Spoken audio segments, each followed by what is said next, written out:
Вавилон Mobile захираҳои нақшаи тарофавиро назорат намоед ва хизматрасониҳои нав пайваст конед.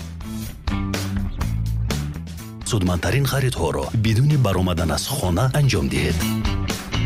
салом алейкум муштариёни Вавилон Mobile. бастаҳои интернетӣ аз ширкати Вавилон Mobile 7000 мегабайт рӯз, 7000 мегабайт шаб бо нархи 60 сомонӣ. муҳлати эътибор 30 рӯз. минтақаи баста танҳо дар шаҳри Исфара ва шаҳри Канибодом.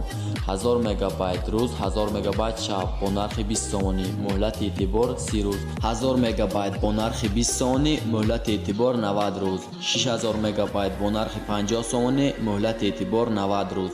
14000 мегабайт бо нархи 100 сомонӣ. муҳлати эътибор 90 рӯз. 30000 мегабайт бо нархи 200 сомонӣ. муҳлати эътибор 90 рӯз. минтақаи амалии бастаҳо вилояти Суғд ва Хатлон. тафтиши бақия ситорача 125 панҷара. телефон барои пайваст намудани бастаҳо